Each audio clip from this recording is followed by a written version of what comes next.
Манайд үүсээд байгаа асуудал манай артлын компаниуд барилга бариад гэхэлэр яг үүсгээд байна.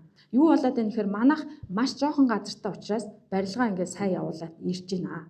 А гэтэл хамгийн гол асуудал нь шүү дээ. Цахилгаан байхгүй. Туул станцаас цахилгаан ирэхгүй байгаа. Энэ яагаад ирэхгүй байгаа гэхээр туул станц бол бүрэн бүтнээрээ ингээд сайхан станц бүр баригдчихад байна гэдэг. Түншний яамд орчих байхгүй. Бүтэн станц та нарт бариад өгч. Тийм танаа орол битэл бүтэн зүүн талыг хангах станц бүрэн бүтнээрээ ингээд байж байна. Холбогдооч та нар гэдэг. А тэгээ холбогдъё гэхэлэр өнжин гарвын замаар ирэх ёстой мэл бид нар дээр. За энэ асуудал ерөөсөө хийгдэггүй 10 жил болж байгаа. Одоо бид нэрээ штэ ингээ барилга бариад ямар ч цахилгаан байхгүй. Түр цахилгаанаар явж байгаа. Түр цахилгаанаар явахаар яадаг вэ гэхээр одоо та нар ингээ цахилгааны төлбөрөө ингээ төлдөг штэ. Бид нэр оршин суугчд. Оршин суугч цахилгаан түгээх рүү уг нь төлөх ёстой тийм үү? Боломжгүй. Яагаад гэвэл цахилгаан түгээх түр техникийн нөхцөлтэй учраас авахгүй гэдэг. Ингээ бид нар ингээ амар хэцүү байдалд ороод байгаа байхгүй. Тэгэхээр энэ цахилгааны асуудлаас болоод барилга цаашаага явах ч боломжгүй. Одоо барилгын компаниуд барыг яваад ч хэрэггүй байна.